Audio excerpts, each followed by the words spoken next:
if I phone a dentist, okay, and ask for an appointment on the NHS, why is it I get told no, but in the same breath almost, they offer me a private appointment?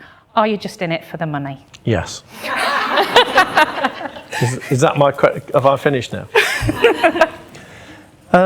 Access to NHS dentistry is a really big topic, and we could probably spend half an afternoon addressing that, because like most things in life, most systems, you don't have problems just for one single thing.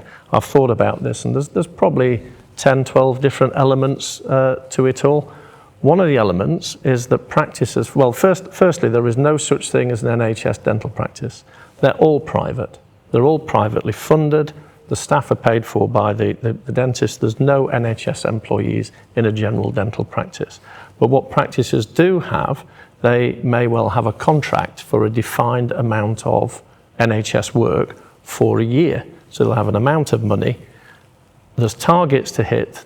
Without getting too much into the weeds, these are called units of dental activity, and you have a unit of dental activity is worth an amount of money. You multiply that up by your target and you've got your contract value. What dentists are meant to do is they're meant to eke that out over 12 months. What you're not meant to do is go hell for leather, do it all in 6 months, and then not have any NHS capacity for the last 6 months of the year. So you're meant to eke it all out throughout the year. There are staffing issues in dentistry, getting associates. So you've got practice owners, you've got associates. Getting associates to necessarily work on the NHS. One thing I was telling Rachel about when we're walking over, it's not something that in my time in dentistry, because I qualified in 1983, but a dental student now will often leave dental school with over £90,000 worth of debt. So when you look at what the interest rate and paying that back, that's something like £600, £800 a month.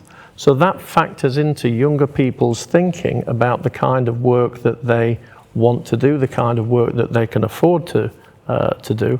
And to answer the question more specifically, there might not be anybody in on that day.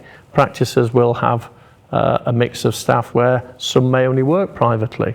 So there might not be any NHS capacity to see a new patient with toothache on that day because that person's not there, that person's not available. So it is a tricky one. It is one that I know does cause a lot of trouble, and rightly so, because people think, well, why is it? Is it all about the money?